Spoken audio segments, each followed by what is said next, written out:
another question sometimes come up is, okay, I'm excited, right? Where am I going to get my information to research from, right? How do I distinguish between facts and opinions? Okay. The beauty of it is, guys, understand that if you interview for a company tomorrow, or if you want to you want to start a business tomorrow, let's say franchise business or any business, right?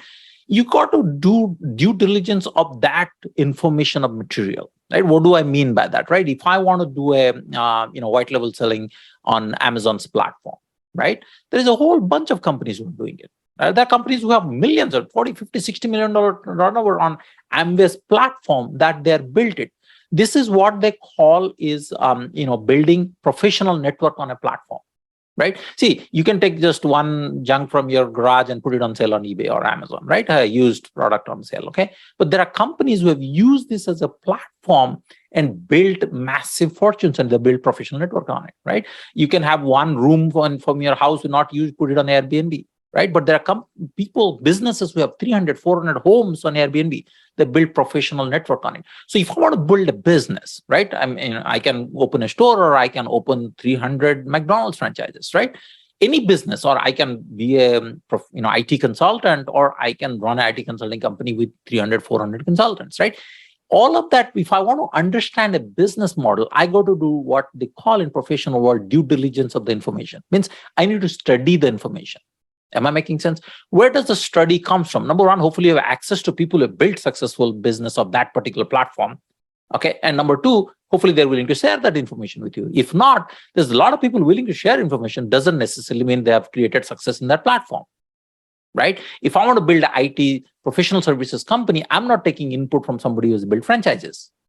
I'm not saying McDonald's franchise is a bad business, but it just doesn't make sense to take a McDonald's franchise business owner's ideas and build an IT services company. Now, there are basic, entrepreneur skill set like hustle, not giving up your dreams, having a vision. All of that are common things you'll hear in every buzzword, Instagram video feed you look at. Now, that's not what we're talking about.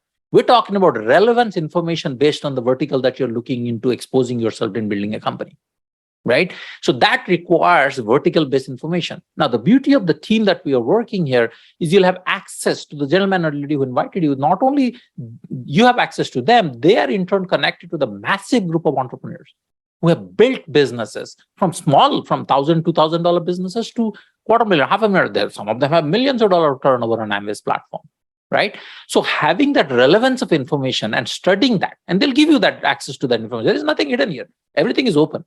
Right? They'll give it to you. They'll put a podcast in your, share it with your folder. They'll give you the flyers. They'll give you the slides, do due diligence and come back with the time as a strategy discussion. We call it strategy discussion, follow-up discussion, whatever you call it, set up a time and have intellectual conversations, right? Hey, I saw this. I understand this. How about this? If you want further diving detail, please get further information. Right? So understand relevance of information. Now, can I just go have random conversations? Of course, come on. Anybody can have random conversation. I tell people, check the results of the vertical on whoever you are having conversation with. Right? When I was a student, I remember I had 5 roommates in my grad school. I wasn't taking financial advice from those. None of them could afford rent, man. They were splitting rent with me. Do you think I was going to, some of them were, drinking my juice from the refrigerator. I wasn't going to take financial advice from him. No, they were best buddies. They'll give me right input on which movies to watch or where to, which bar to cross that night, but wasn't going to give me information which company to buy. Are you with me? So the relevance of information is a mindset. You have to give yourself a credit in understanding in the right direction. Am I making sense? Okay. So you have to take that step and ask for that information. If you went through one layer, you want a second layer of information, set up one more time, get further more document, more podcasts, more information. If I want to understand real estate investments, I might have a cousin of mine who has bought a house, but that is not considered investment. If I want to get into real estate, I want to understand somebody who has $100 million portfolio in real estate, how they did it, where the capital come from, where does the expertise come from. In any vertical, it's the same. But the beauty of what we do, we have a closed system, ecosystem, where information is provided and it is available. And now you have, whatever be the reason you have access to it, maybe your best friend, or maybe you met somebody, you had conversation, whatever it is, now you are getting qualified to understand the information. So do proper due diligence, give it the intellectual challenge that it requires of you, rather than underplaying it. Or I know everything kind of a mindset. Please don't have that, because that will just, stop your brain from learning anything new. Being who we are and doing what we have done in business world, I'm still learning every single day, right? So hope you understand that.